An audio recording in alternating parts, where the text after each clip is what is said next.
Ang kwentong ito ay hango sa totoong buhay. Mula ito sa isa nating kabayan na itago na lang natin sa pangalang Arman. Walang eksaktong taon, probinsya ng Antique. Kilala ang probinsya ng Antique bilang lugar ng mga mahuhusay na manggagamot at batikang mga babaylan. Ngunit isang baryo ang namumukod tangi sa lahat. Napapagitnaan ng dalawang probinsya ng Capiz at Antique.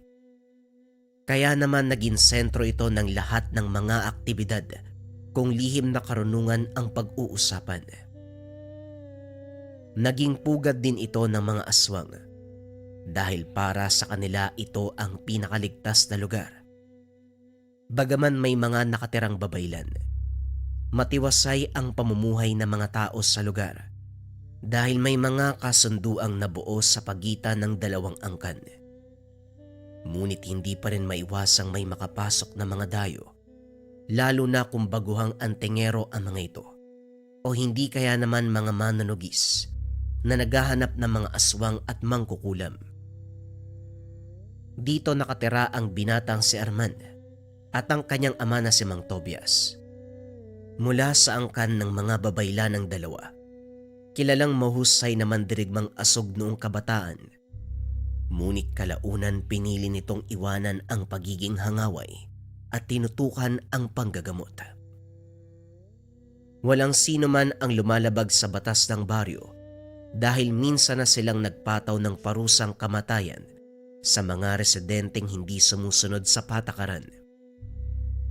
Matapos ang kaganapang iyon, hindi na muli pang nasundan ang pagpataw ng parusang kamatayan dahil wala nang nangahas na sumuway sa mga batas.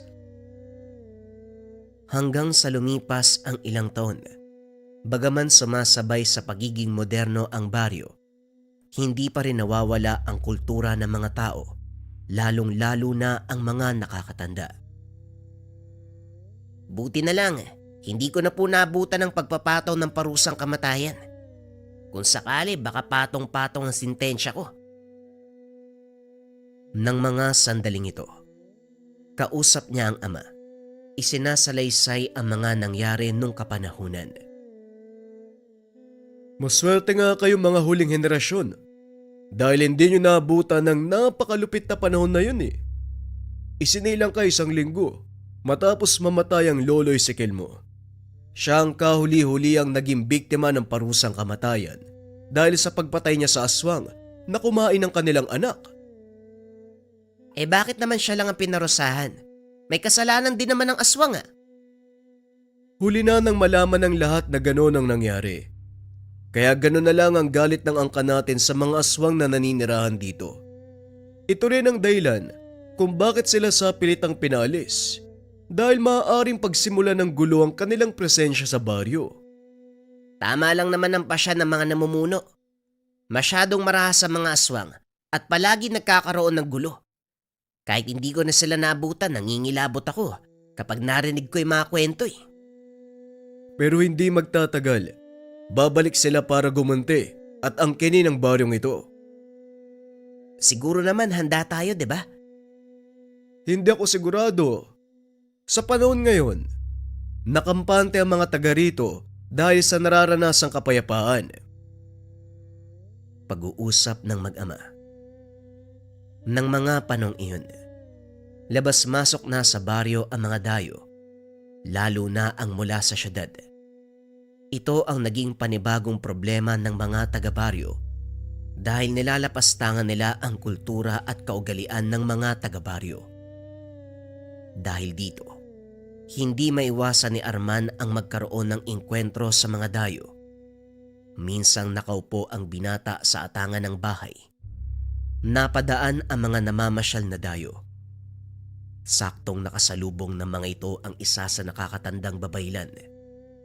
Kakaiba ang kasuotan, kaya palihim na pinagtawanan.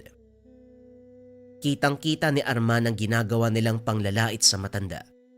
Kaya naman tumayo ang binata. Nilapitan ang mga ito. Oy kayo dyan, ano sa palagay niyong nakakatawa? Yung kasuotan ba ng matandang nakasalubong nyo? Wika ni Arman. O ano namang pakialam mo kung nagtatawanan kami? Bakit? Masama ba maging masaya? Tugon ni Polly. Hindi naman masama maging masaya. Pero kung ang dahilan ng kaligayahan nyo ay pangyuyurak ng pagkatao ng iba, ibang usapin yun. Alam mo, mga dayo lang kami sa lugar nyo. Hindi ba dapat sinasalubong nyo kami ng maayos? Pero anong ginagawa mo? Sinasalubong ng maayos? Bakit sa tingin mo? Kaaya-aya ba ang ginagawa nyo? Huwag ka masyadong pakialamero. Baka hindi mo kilala kung sino ako. Wala akong pakialam kung sino ka. Ayoko lang na pinagtatawanan nyo mga taga dito. At para sa kaalaman mo, yung matandang nakasalubong nyo, isa sa mga kilalang babaylan sa baryong to. Kung hindi nyo kayang igalang ang mga nakakatanda at kaugalian namin dito, malaya kayo makakalis. Pinapalayas mo ba kami na mga kaibigan ko? Talagang hinahamon mo ako, ano? Pwes wag kang mag-alala. Alis kami na mga kaibigan ko, pero asahan mong hindi mo magugustuhan ang pagbabalik namin. Hindi na nagsalita si Arman dahil umalis na ang pangkat ng mga dayo. Bumalik ito sa loob ng bahay, akmang uupo uli sa atangan, nang biglang tinapik ni Mang Tobias ang kanyang batok. Anong nangyari doon? Bakit sinita mo yung mga dayo? Tanong ni Mang Tobias.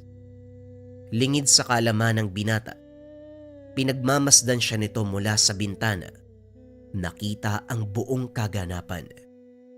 Pinagtatawanan nila si Tatang Matiyas. Wala namang ginagawang masama yung matanda eh. Naiinis ako sa ugali ng mga dayo. Wala na silang pake sa kultura ng isang tao.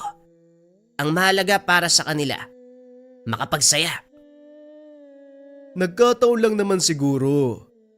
Hindi naman lahat ng dumadayo dito ganon ang pag-uugali. Nakita ko ang lahat eh. Mali ang ginawa mo.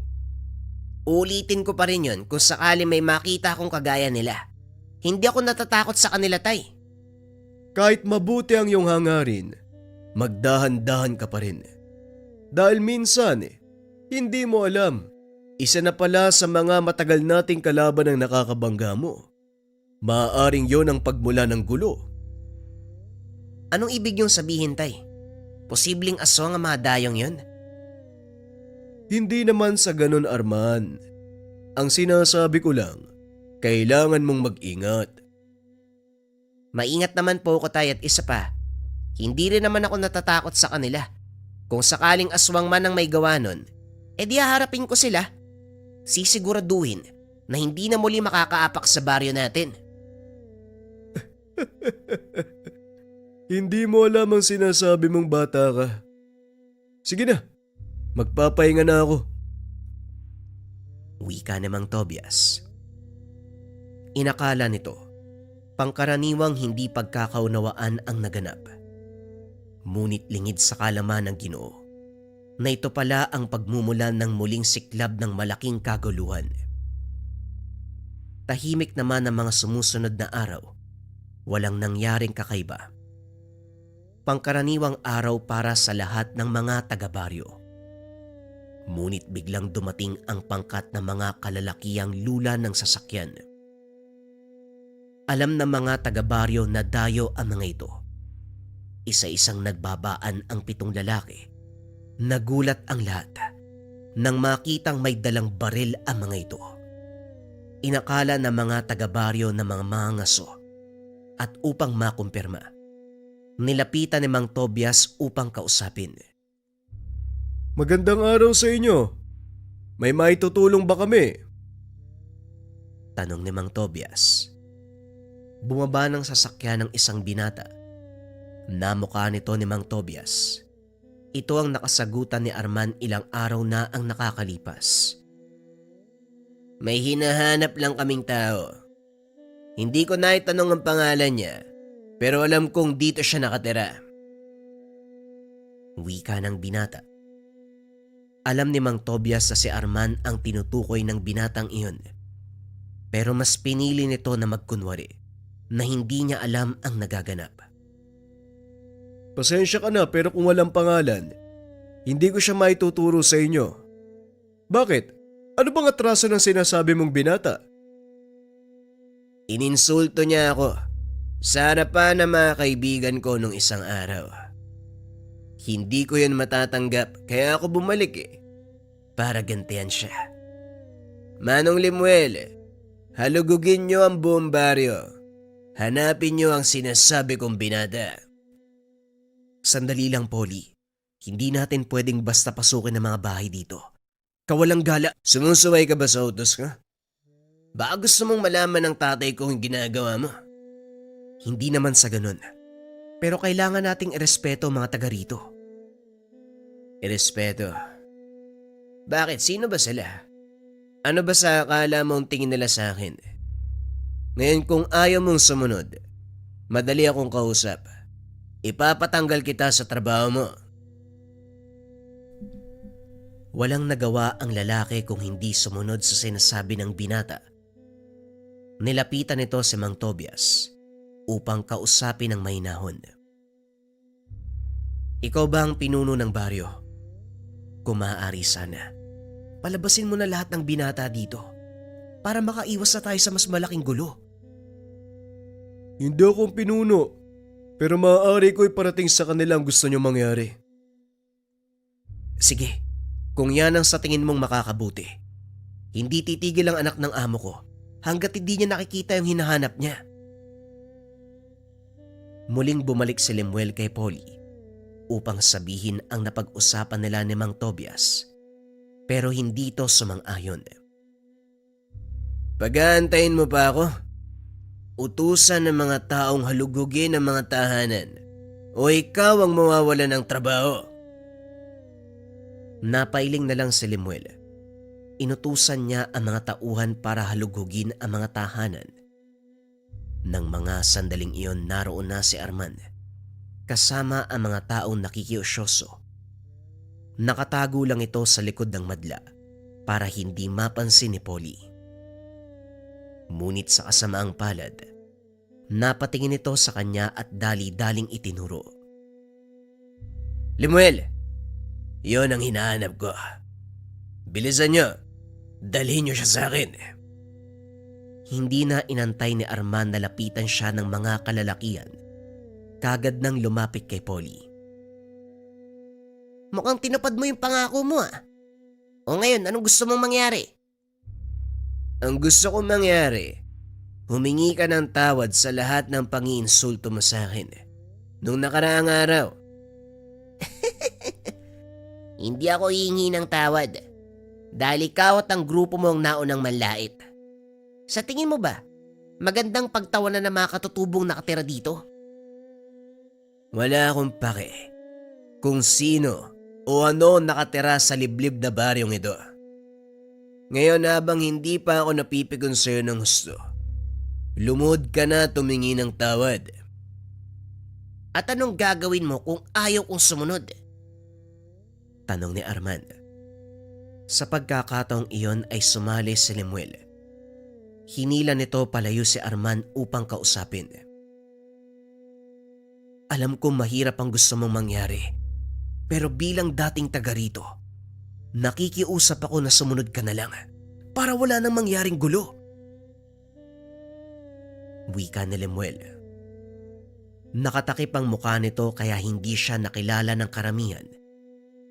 Ngunit nang silang dalawa na lang ni Arman ang nag-uusap, bahagya nitong ibinaba ang takip sa mukha. Nanlaki ang mga mata ng binata nang mapagtantong iyon ang pinsan niyang si Lemuel. Lemuel, ikaw ba yan? Bakit ka pumanig sa kanila? Tawag lang ng pangangailangan, Arman. Kaya sumunod ka na lang. Alam mo ba ang patakaran ng baryong to? Hindi natin hahayaan na insultuhin tayo ng mga dayo. At kahit ano pang sabihin mo, hindi ako luluhod sa harapan ng taong yan para ibaba ang dangal nating mga babaylan. Huwag nang matigas ang ulo, Lemuel. Madadamay ang mga taga rito kapag hindi ka sumunod sa gusto niyang mangyari. Hindi birong kalaban ng pamilya ng binatang yan. Alam ko, pero nagkamali din siya ng binangga dahil hindi pa rin magpapalupig ang mga taga-baryo. Hindi ko pa sinasabi sa kanila kung anong ginawa ng anak ng amo mo. At sa oras na malaman nila na pinagtawanan at ininsulto ang isa sa mga nakakatanda natin dito, siguradong hindi sila sasantuin ng mga asog. Yan ang iniiwasan ko mangyari, Arman. Kaya pakiusap, sumunod ka na lang. Pag-uusap ng dalawa. At dahil medyo natagalan, tinanong ni Polly kung ano ang nangyayari. Lemuel, ano na? Bakit ang tagal naman yata ng ginagawa mo? Napalingon si Lemuel sa binata. Sumenyas na ang ibig sabihin ay teka lang. Pero dahil naiinip na ito, kinuha ng binata ang baril sa isang tauhan. Pinaputok ng paitas. Ano? Hindi ka ba rin ba hihingi ng tawad? O gusto mong maging kwento na lang ang baryong ito? Walang nagawa si Arman. Bagaman labag sa kalooban ng gagawin, lumapit ito kay Polly at humingi ng tawad. Patawad. Hindi ko na uulitin ang mga sinabi ko sa'yo. Marunong ka rin naman palang pakiusapan eh. Pero kulang pa yan. Lumuhod ka. Ano? Bakit ko naman gagawin yun? Itinutok ni Polly ang baril kay Mang Tobias at muling tinakot ang binata. Luluhod ka o papasabugin ko ang ulo ng taong yan. Mamili ka. Sa muli ay walang nagawa ang binata. Lumuhod sa harapan ni Polly, nangingi ng tawad. Kaso nga lang laking gulat ng lahat dahil bigla itong hinampas ng baril. Pinagsisipa. Pinagtulungan pa ng mga tauhan ni Polly ang binata. Inawat ni Lemuel ang mga ito. Kaso nga lang walang nakinig. Nakahandusay na sa lupa si Arman ng mga oras na yun. Halos hindi na ito makatayo dahil sa natamong pinsala. Magsilbi sana ng aral sa inyo ang ginawa ko sa binatang do. Kilalaning mabuti kung sino ang binabangga nyo. Wika ni Polly, sabay akyat ng sasakyan. Naiwan si Lemuel habang pinagmamasdan si Arman. Pasensya ka na, Arman. Wala akong nagawa eh. Sana mapatawad mo ko't ng mga kalahi natin. Wika ni Lemuel. Matapos ay sumakay na ito. Inalalayan nila Mang Tobias at ng kapatid nito si Arman. Pinapasok ng tahanan at ginamot ang mga sugat. Subo-sobra na yung anak ni Don Castro. Hindi na maganda ang ginagawa niya. Wala na tayo magagawa. Sa panahon ngayon sila ang bagong Panginoon. Marami silang pera at kaya nilang magbayad para gawin ito sa ating mga mabababa. Yun na nga eh. Wala na tayong magagawa sa ngayon kasi karamihan sa atin tumalikod na sa kanilang tungkulin. Kung nangyari ito sa panahon ng mga ninuno natin, hindi sila makakalabas ng buhay sa baryong ito. Hayaan mo na muna sila. Pagtuunan natin ang pansin si Arman. Malaki ang pinsalang natamo niya. Pag-uusap ng magkapatid. Nakikinig lang si Arman sa mga ito. At kahit nakapikit ang mga mata, hindi malis sa isip nito ang sinasabi sa kanya ni Lemuel. Hindi makapaniwala ang binatang tumalikod sa kanyang angkan ang pinsan dahil lamang sa salapi. Kinabukasan, habang nagpapahinga dahil sa mga natamong pinsala, minabuti ni Arman na maupo sa kanilang atangan. Nang muli nitong makita ang grupo ni Polly, sa pagkakataong iyon hindi lang pagtawa ang ginawa nila. Pinagdiskitahan pa ng pangkat ang isang matandang babae na naglalako ng isda. Hinagis ang mga paninda. Sinipa ang mga lalagyan. Sinampal din ni Polly ang matanda. Sabay tingin kay Arman na tila sinasadya. Walang nagawa si Arman dahil sa kalagayan nito. Sunod-sunod na ginawa ni Polly ang ganong bagay sa baryo. Kaso nga lang wala ni isa sa mga taga roon ang sumubok na pigilan siya. Sa isip ni Arman, tuluyan nang nawala ang kakayahan ng mga asog na pigilan ang kaguluhan at ang pangyuyurak sa kanilang angkan. Kinausap ng binata ang ama para malaman ang dahilan kung bakit hindi man lang sila lumalaban. Tay, ano po bang nangyayari sa inyo?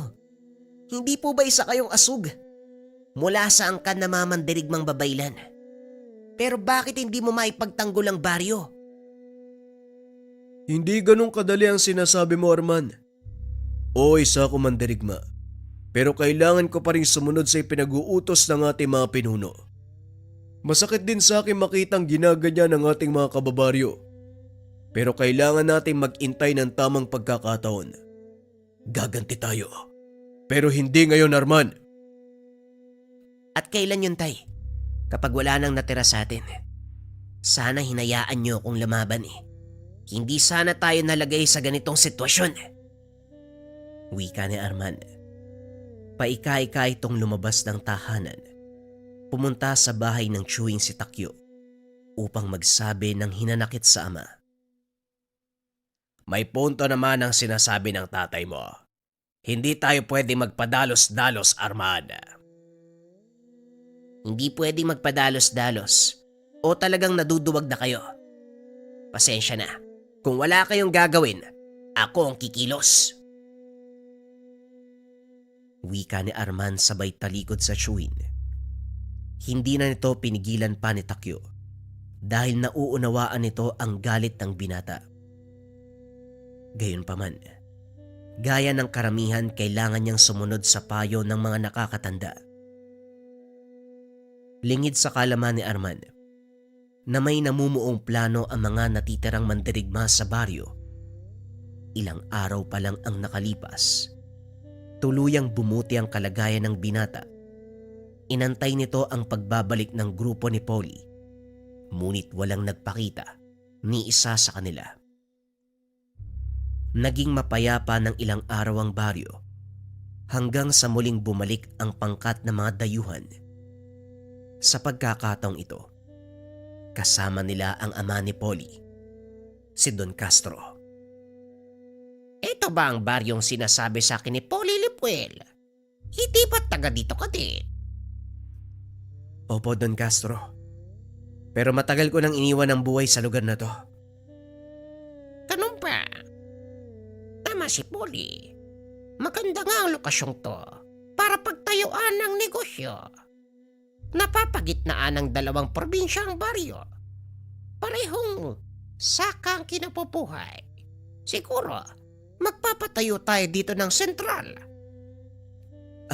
Ano pong ibig niyong sabihin, Don Castro? Sikapin niyong mapaalis sa mga naninirahan. Gusto kong bilhin ang buong baryo at ang lupaing nasasakop nito. At ikaw, Limuel, ang mga ngasiwa nun. Nanlaki ang mga mata ni Limuel nang marinig ang sinabi ng amo. Hindi ito makatanggi sa kadahilanang may pamilya siyang binubuhay. Pero Don Castro, protektado ng pamahalaan ng mga lupain dito. Hindi natin pwedeng basta paalisin ng mga tao. Madaling tapalan ng salapi ang mata ng pamahalaan. Siguradong pag natumbasan ng tamang halaga ang mga prinsipyo nila, magbubulag-bulagan sila.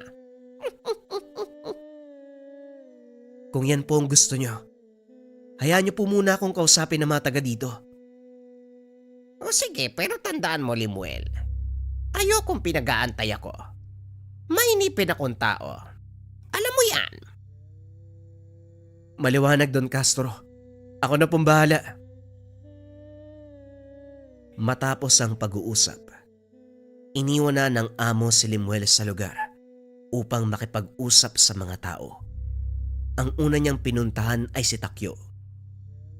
O Limuel, anong ginagawa mo dito? Hindi ba may trabaho ka na sa syudad? Ngayon nga po ang pinunta ko dito, Tay. Pasensya na kayo kung ngayon lang ako nakabalik. Maraming taon na ang lumipas Ang akala ko nakalimutan mo na kami. Pero ano nga ba ang sadya mo dito?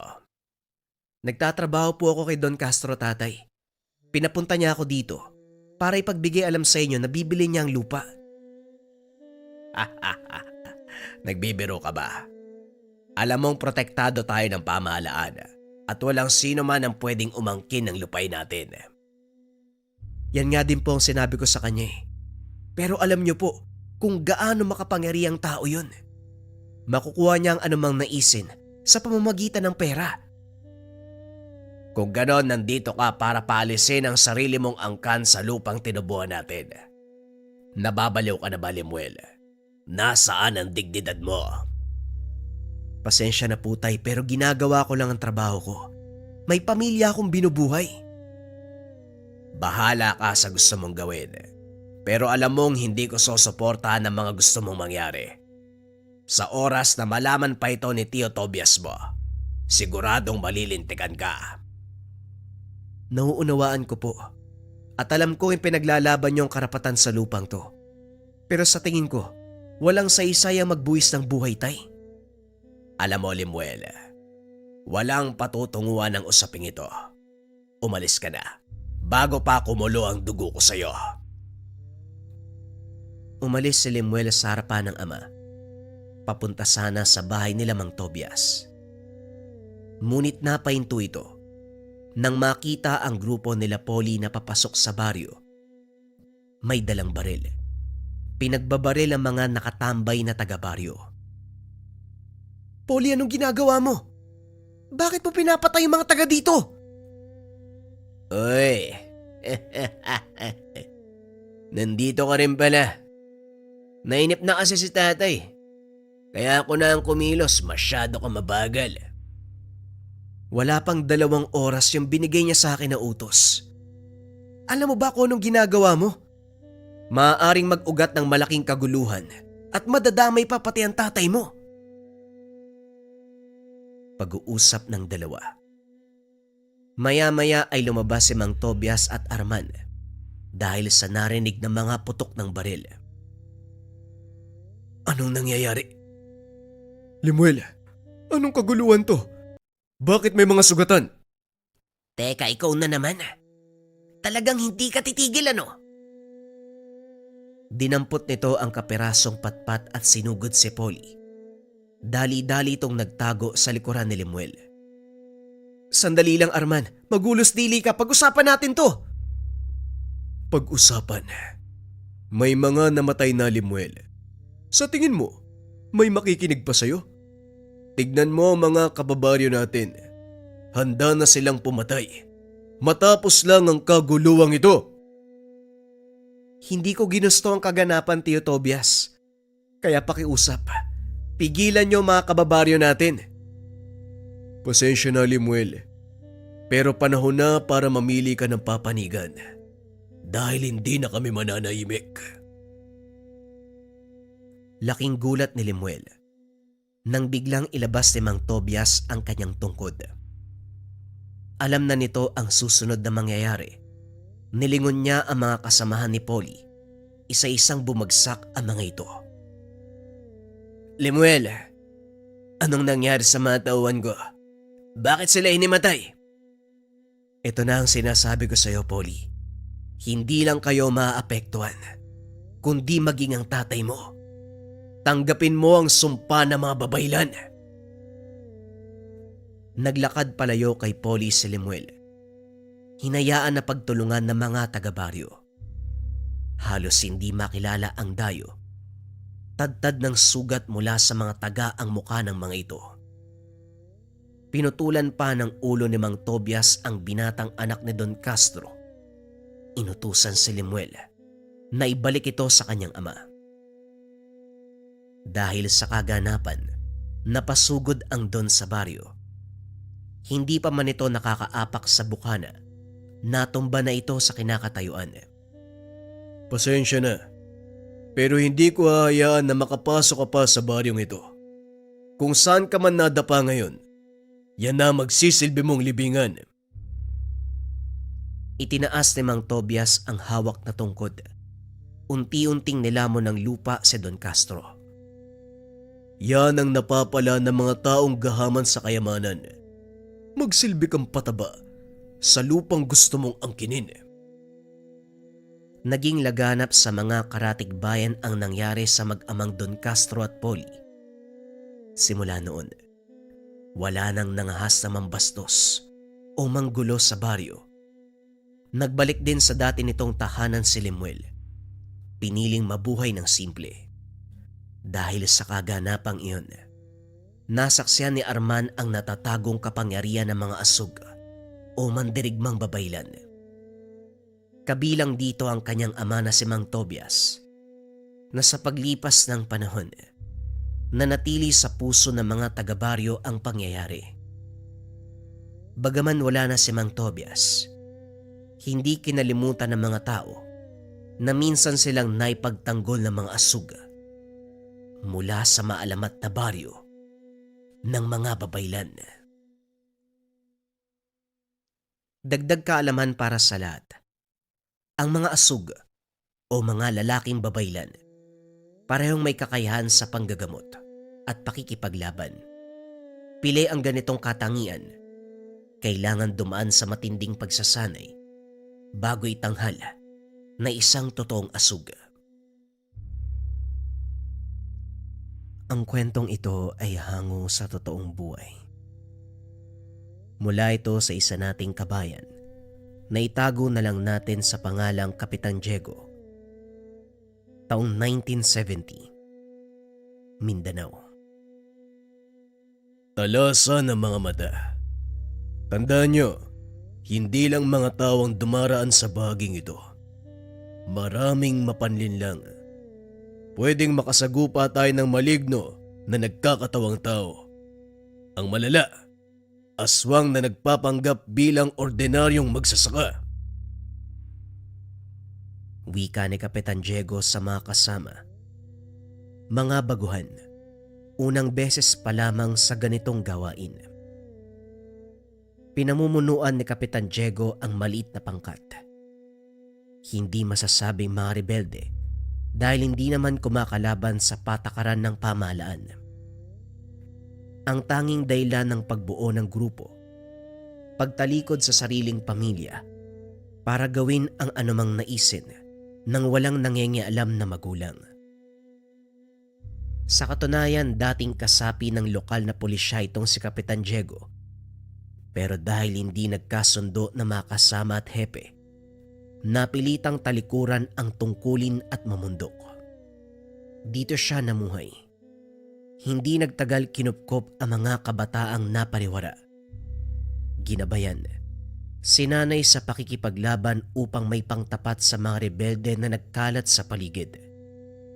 Ginalang siya bilang pinuno. Binigyan ng titulong kapitan. Kapitan, merong paparating. Merong dalang kariton at karo. Hila ng kabayo tapos may kasamang iilang kalalakihan. May baril ang iba sa kanila. Wika na rin doon.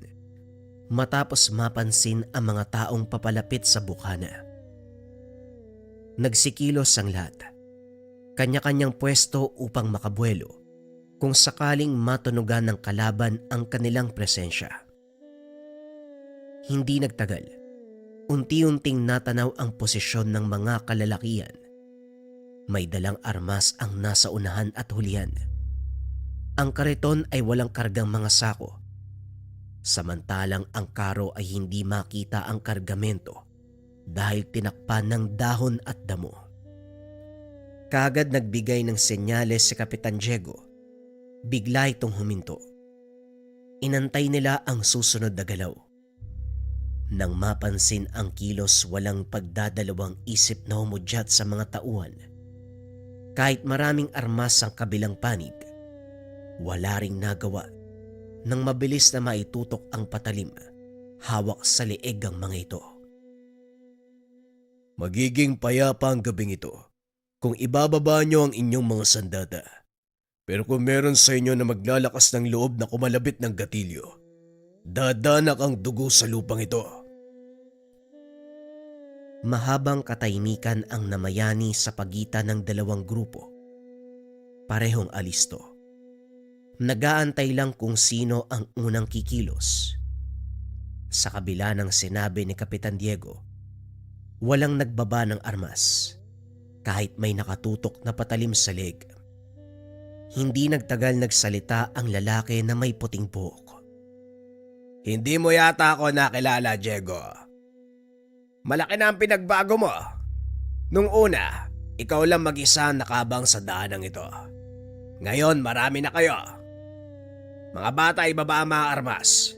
Kaibigan natin sila. Napangiti si Kapitan Diego.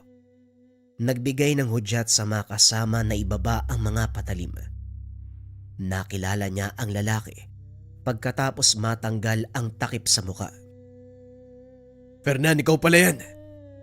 Anong nangyari ngayon ka lang nagpakita uli? Hindi bali na. Mas mabuti pang tumuloy kayo sa loob ng tahanan para hindi makaagaw ng atensyon ng mga kalaban. Sa pinakamasukal na bahagi ng kagubatan nakatayo ang barong-barong. Maraming patibong sa paligid bilang proteksyon sa mga kalaban. Muling nag-usap ang matalik na magkaibigan. Sa katunayan, magkasama sa serbisyo ang dalawa noong naninilbihan sa batas.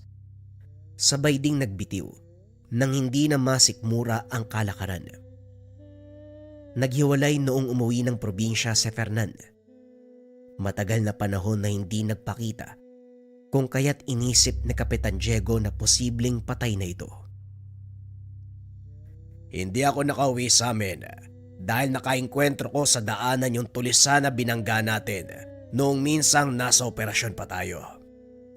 Hinabol nila ako eh. Nagawa ko namang takasan pero napadpad ako sa hindi pamilyar na lugar. Maniwala ko o hindi, ang lugar na yon ay puro aswang ang nananahad. Kung hindi ko nakuha ang loob nila, malamang nalahian na ako nila pa. Pagpapaliwanag ni Fernan. Aswang. Napadpad ka sa lugar na pinamumugaran ng aswang. Hindi nga madali ang pinagdaanan mo, kaibigan. Eto mga kasama mo, may lahi ba silang aswang? Wala, kaibigan, mga tao sila. Kagaya ng nasasakupan mong kabataan. Mga pariwara at gusto makalaya sa mga magulang. Mga pasaway. Sumunod sa akin kaya sinanay ko na lang din. Alam mo naman ang lugar na ito maraming kalaban. Kaliwat kanan ng mga yan. Kung ang pagtakas ko sa mga aswang ang pag-uusapan, hindi madali. Kailangan ko pang patayin ang isa sa mga pinuno para makalaya. Sa kabutiang palad nagawa ko naman. Hinubad ng matanda ang kanyang pang-itaas. Bumungad ang katawan na puno ng peklat. Nang pakiramdaman nito ni Kapitan Diego, ganun na lamang ang awa ng mapagtanto ang pinagdaanan. Bakit hindi mo ko hinanap kagad? E di sana natulungan kita. Nitong mga nakaraang panahon saan ka na malagi? May pinagkukutaan ba kayo? Meron pero iniwan namin dahil natunto ng mga aswang. Mga nilalang na nagmula sa pinanggalingan kong lugar. Naghahanap kami ngayon ng bago malilipatan kaya kami naglalakbay ng ganitong oras. Hindi ko alam na pagtatagpuin tayo ngayon. Siguradong may rason kung bakit nag-cruise ang landas natin. Sa ngayon mabuti pang magpahinga tayong lahat. Ang barong-barong na yon, kakagawa lang. Wala pang sumisilong, kaya kayo na muna na mga kasama mo matulog doon. Huwag ka mag-alala, ligtas tayo sa lugar na ito. Kinabukasan maagang naganda ang lahat dahil mag-aabang sila sa daanan. Gawain nila ito para makaraos sa araw-araw na pangangailangan. Hindi uubra ang biyaya ng kalikasan kung kaya't nagnanakaw ng kargamento sa kahit na sinong mapapadaan. Hindi lang sa sibilyan o ordinaryong tao, maging sa mga rebelde, basta may dalang mapapakinabangan. Sa silangang bahagi ng kagubatan nag-abang ang grupo ni Kapitan Diego, kasama ang iilang bata kabilang si Rendon. Sa unahan pumwesto ang binata nagsisilbing taga-timbre kung may paparating. Habang nagmamasid, may nakitang grupo. May dalang kariton na hila ng kalabaw. Panay ang paglingon ng mga lalaki, kaya naisip ng binata na merong mahalagang karga. Kagad siyang nagsabi kay Kapitan Diego nang tumapat sa kinalalagyan, walang pasabing tinambangan. Nakuha ang kariton, sugatan ng mga lalaking iniwan sa tabi ng daan. Pagdating sa kuta, hindi may tago ang saya dahil sinuwerte. Ang laman ay pagkain, patalim at iilang armas. Dumating din makalipas ng ilang sandali ang grupo ni Fernan. May nakuwang kargamento sa nakasagupang tulisan. May nahuling ligaw na hayop, kung kaya't nagkaroon ng salo-salo ang lahat. Ngunit sa kalagitnaan ng pagsasaya, 2 dambuhalang aso ang sumalakay. Walang pakundangang kinagat ang bawat taong makikita. Alisto naman si Fernan na may bitbit na armas.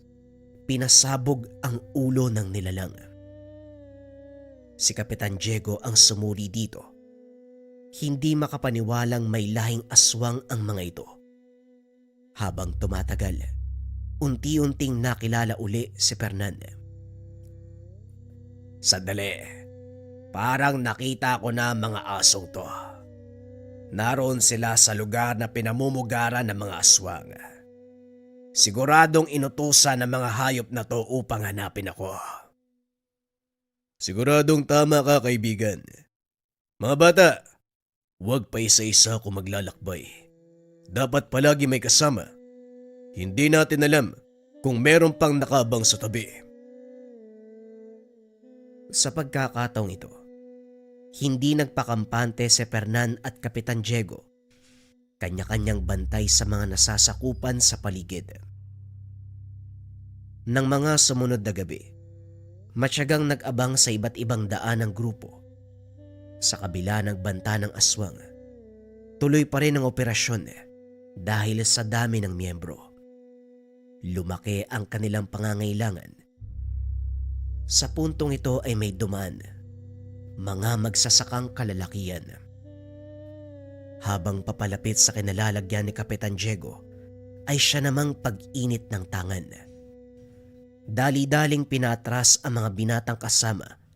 Siya ang pumwesto sa unahan. Teka, Kapitan. Hindi ba dapat kami yung nasa unahan? Kami na pong bahala sa mga yan. Kaya namin sila. Salamat sa pag-aalala rin dun. Sa ngayon, hayaan nyo kung humarap sa mga taong yan. Hindi kayo makikisali anuman ang mangyari. Huwag nang maraming tanong kung ayaw nyong matanggal sa grupo. Walang nagawa ang mga binata. Sumunod kahit hindi maunawaan kung bakit. Huminto sa paghakbang ang mga magsasaka nang makita si Kapitan Diego sa unahan. Nakaharang ito sa daan. Kagad na alerto dahil napansin ng tangan. Ang lalaking tumayong leader ang nakipag-usap. Mapagpalang gabi sa'yo, Ginoo. Kung pwede sana padaanin mo kami bago mabulok ang kargang karne. Hindi namin gusto ng gulo, kaya sana mapagbigyan mo kami. Namukaan ni Kapitan Diego. Ito ang nilalang na nakasagupa, maraming taon na ang nakalipas. Hindi ba ikaw si Teryo? Nakalimot ka na yata. Nagtuos tayo noon eh. Sinuwerte ka lang kaya nakatakas ka. Ganito rin ang pakulo ng grupo mo dati. Nagpapanggap bilang magsasaka. Hulaan ko, ang laman ng karong yan bangkay ng mga biniktima nyo. Tumitig si Teryo sa kanya. Nakilala si Kapitan Diego. Ikaw nga, tanda. Ang antingerong pumatay sa mga kasamahan ko nung araw. Tama ka. Isang swerte ang pagtakas ko sa kalupitan mo. Pero parang maduduktungan ang kwento natin ngayon. Kahit malumanay ang pagsasalita, hindi may pagkakaila ang galit. Palihim na sumenya sa mga kasama. pinaghanda para sa pagsugod.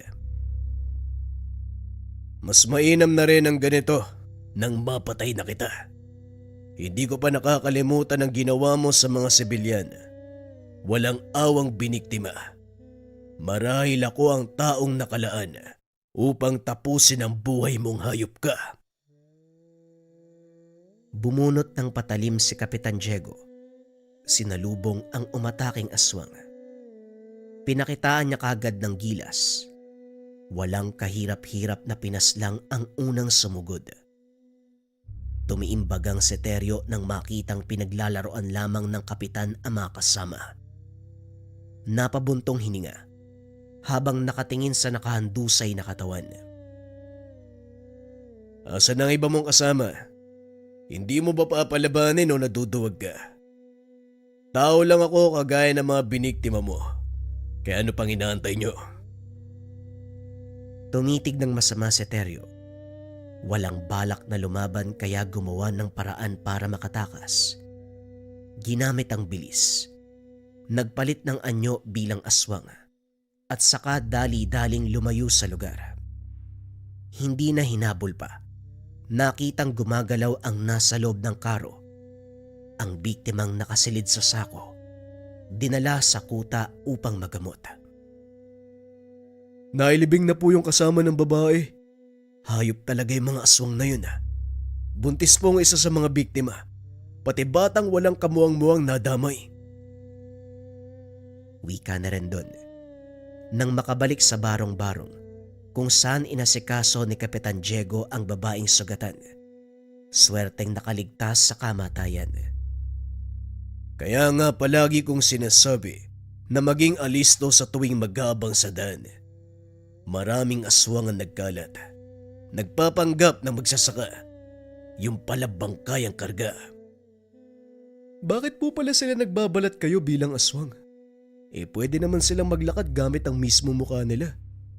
May mga uri ng tao na mas mabilis maawa kung mga magsasaka ang dadaan.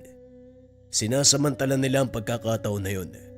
Nakikigaya para makalusot pero wala silang laban sa akin. Nakikilala ko ang tunay na katangian ng isang tao. Tumango na lamang si Rendon. Bumalik na sa pwesto upang magbantay sa paligid. Maya-maya ay dumating ang grupo ni Fernan. Nalagasan dahil sa engkwentro. Naging masinsinan ang usapan ng mga sumunod na sandali. Ang kutob ni Fernan, nasundan siya ng mga nilalang. Sa palagay naman ni Kapitan Diego ay posible. Batay na rin sa sunod-sunod na pag-atake ng mga ito. Huwag kang mabahala, kaibigan. Ako nang bahala sa inyo. Hindi rin kita papayagang umalis sa kutang ito. Kung dito nga inatake na tayo, paano pa sa ibang lugar? Wala ka na mapupuntahan, kaya kailangan na kitang tulungan. Lumipas ang ilang araw, muling may sumalakay sa kanila. Napatay naman kagad. Kaso nga lang may nasawi at may nasugatan. Magmula sa puntong ito, hindi na makakapayag si Kapitan Diego na may malagas pa sa nasasakupan. Nagmamadaling gumawa ng pangontrang langis. Gawa sa katas ng nyog at nilagyan ng orasyon. Pinalibutan ang buong kuta. Binasbasa ng orasyon ng lugar. Kahit ganito, hindi pa rin ibinaba ang depensa. Lalong pinagtibay para sa proteksyon ng lahat. Siguro naman wala nang magtatangka sa atin. Lagot lang sila kapag sinubukan pang pumunta dito. Matutunaw sila sa pangontra mo. Hindi natin alam, Fernan. Kung mataas na uri ng aswang ang sasalakay, malaki ang tsansang makapasok sila sa lugar. Hindi madaling kalabanin kapag mataas na ang uri. Sabihin mo sa akin, kaibigan, yung tinakasan mong angkan, anong uri ang nilalang nila? Magkakasama sila sa iisang lugar. Yung iba merong pakpak. Yung iba normal lang. Hindi na ako nagkaroon ng pagkakataon na mag-usisa. Bantay sarado ang kilos ko. Iba yung pag-iingat. Kapag nagkamali, siguradong papatayin ako. Napatay mo ang isa sa pinuno nila, hindi ba? Huwag na tayo magtaka kung patuloy na masusundan ang pag-atake. Paniguradong gaganti sila at ang mga aswang na nakaengkwentro natin doon din ang galing. Mawalang galang na po. Kung tungkol po sa mga aswang pinag-uusapan nyo, alam ko kung saan sila madalas sa sumasalakay. Doon po sa malawak na sakahan, sa pastulan po ng mga hayop. Wika ni Gina, ang babaeng tinulungan ni Kapitan Diego mula kay Teryo. Ano pa ang alam mo tungkol sa kanila? Pinaliwanag ng babae ang nalalaman. Itinuro ang lugar kung saan madalas sumugod ang mga aswang. Doon lang din malapit ang bahay nito, kung kaya't nadali sila sa pambibiktima. Sadali lang pare, hindi tayo pwede magpadalos-dalos. Aswang ang pinag-uusapan natin. Delikadong nilalang. Hindi uubra ang patalim at bala. Matatamaan sila pero hindi mamamatay kaagad. Alam ko na may tangan ka, pero kumalma ka muna. Naiintindihan ko.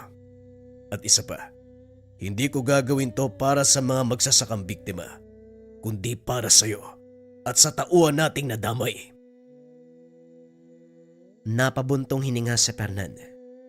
Kilala niya ang kaibigan. Kapag may sinabing lulusubin ay talagang pupuntahan. Nang makapagpahinga makasama pumuslit si Kapitan Diego, nagpunta sa sakahan na sinabi ni Gina. Tahimik sa mga oras na ito. Ang makikita lamang ay mga baka, kalabaw na nakapastol sa ilalim ng kahoy. Ilang sandali pa, nagulat ang matanda sa paglapit ni Rendon. Diyos ko, bakit ka ba sumunod? Hindi ba dapat nagpapahinga ka? Bumalik ka sa kuta. Kapitan, kung nasan kayo, dapat nandun din ako. Yun ang pangako ko nung unang pumasok sa grupo mo. Tinuruan mo ako lumaban, kaya wala kang dapat ipag-alala. Lalaban tayo ng sabay. Wika na Rendon. Binatukan siya ni Kapitan Diego. Hindi pa nanambang ang gagawin ko rin doon. Nandito ako para mag-abang ng aswang. Hindi ko mababantayan ang lahat ng galaw, kaya umalis ka na. Nag-iba ang pansin ni Kapitan Diego nang ituro ng binata ang direksyon kung saan may lalaking naglalakad. Panay ang pagtigil nito. Lumilingon kung saan-saan. Sinisiguradong walang makakakita sa binabalak. Lingid sa kaalaman ay napansin na ni Kapitan. Pinanood kung ano ang gagawin. Dahan-dahang nagpalit ang anyo bilang aso at saka sinugod ang kalabaw. Pagpupumiglas na lamang ang nagawa matapos kagatin sa leeg. Hindi nagtagal ay bumulagta. Nangisay. Winakwak ng nilalang ang tiyan. Hinugot ang lamang loob at tinangay. Kumilos na si Kapitan Diego. Dali-daling sinundan. Hindi na nagtaka nang makita si Teryo na nag-aantay sa masukal na bahagi ng kagubatan. Ang lamang loob na dala ng aswang inilagay doon sa karo. Tignan mo nga naman, hindi pa rin tumigil ang hayop. Kulang pa pala ang pagbabanta ko nung nakaraan. Rendon, maging alisto ka. Susugo, anak ng litik. Psst! Wala na. Talagang dumiretso ang loko. Napabuntong hininga si Kapitan sa inasal ng binata. Tumawid sa kabilang bahaging direksyon. Pumwesto sa itaas ng puno. Itinutok ang dalang baril sa grupo ni Teryo. Sumenyas na handa na siya. Nang balingan ni Kapitan Diego ng pansin ng aswang, kumilos na ang mga ito. Pinagtutulungan na itulak ang karo. Napapitlag nang magpaputok si Rendon. Kagad bumulagta ang kasamang dalawa. Naalerto si Kapitan nang mapansing wala na si Teryo sa kinakatayuan kanina. Nang lingunin ang itaas ng puno, wala na rin si Rendon. Narinig ang pagdaing nito sa unahan. Bitawan mo ang bata. Huwag mo siyang idamay. Tayo magtuos para maging patas ang laban. Ikaw na naman, tanda.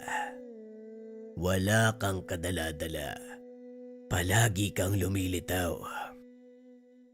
Sinabi ko na noon pa man, baka ako talaga nakatadhanang pumatay sa inyo. Pakawalan mo ang bata. Ako ang kalabanin mo. Walang problema. Madali naman akong kausap eh.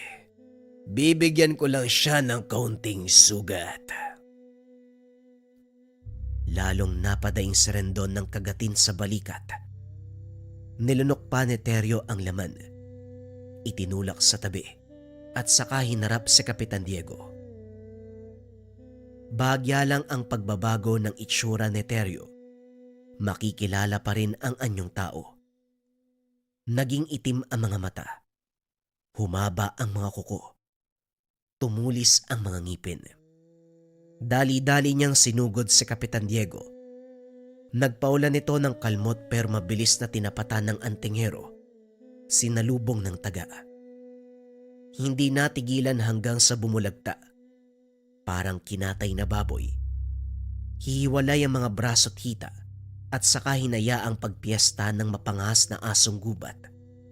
Ang natitirang labi ang sinunog.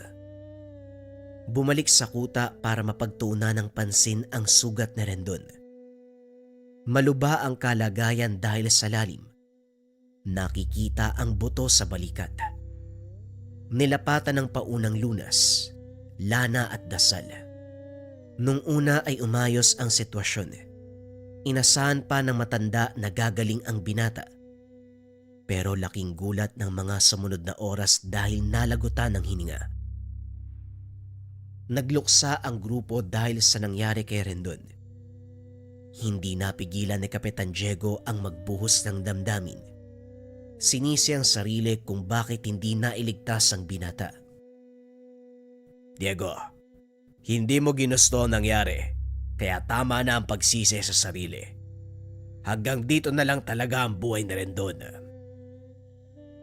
Pero hindi dapat sa ganitong paraan ang kamatayan niya. Mabuti siyang tao at tapat. Nagbagong buhay magmula ng gabayan ko. Kung sana'y pinilit ko na lang na umuwi, hindi sana siya nadamay. Nangyari na ang nangyari. Hindi naman napunta sa wala ang kamatayan na Rendon. Ginawa niya ito para puksayin ang mga aswang nang walang pakundangan na ng bibiktima. At isa pa, tinulungan kang itumba ang grupong yon at napatay mo rin ang aswang na pumaslang sa kanya. Hindi na pwede ang ganito. Magmula ngayon magbabago ang aking layunin.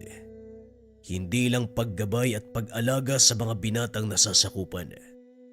Gagawin ko ng tungkulin ang pagpatay sa bawat aswang na makakasalubong sa gubat na ito. Lumipas ang ilang araw.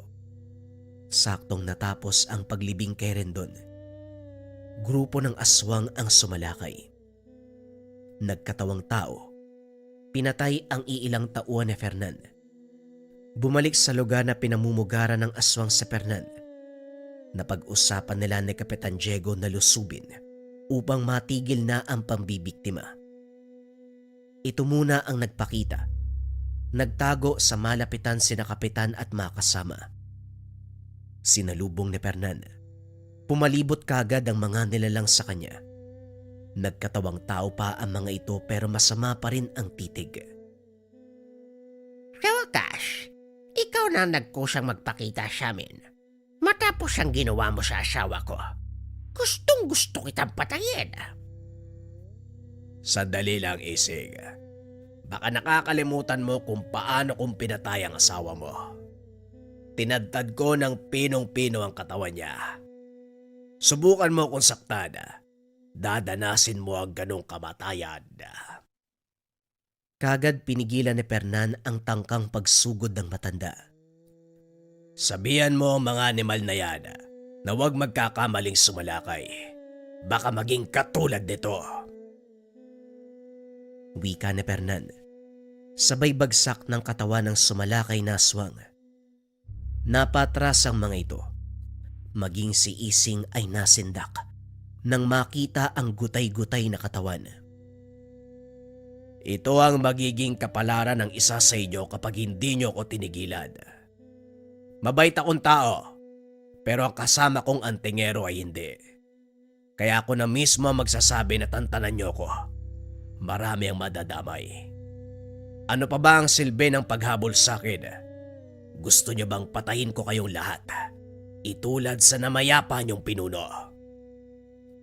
Huwag mong banggitin ang asawa ko. Sinerte ka lang noon. Kung tutusin, ang asawa ko ang dapat pumatay sa'yo. Sabihin na nating swerte. Pero hindi may tatanggi na napatay ko nga ang asawa mo. Ang pinuno nyo. Nagkatinginan ang tauhan ni Ising.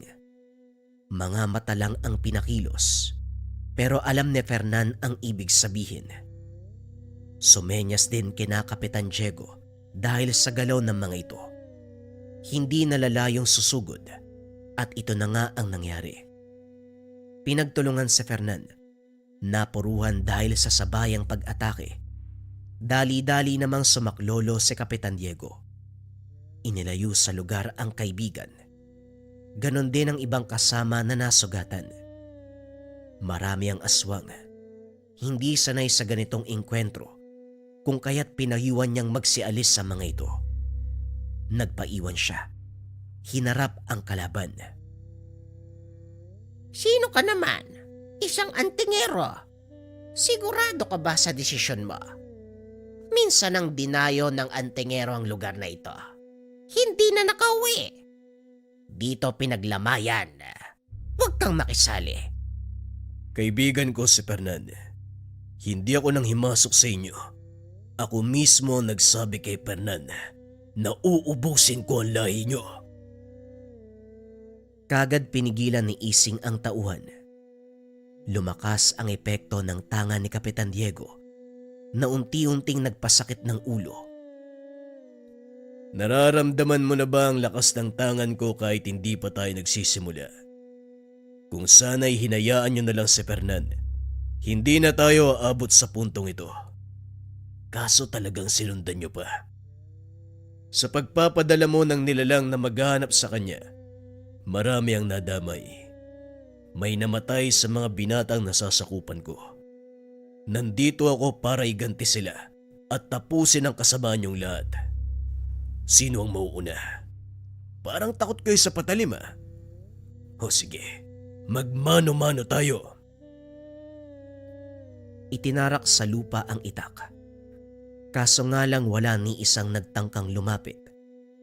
Sinakop ang buong paligid ng epekto ng tanga ni Kapitan Diego.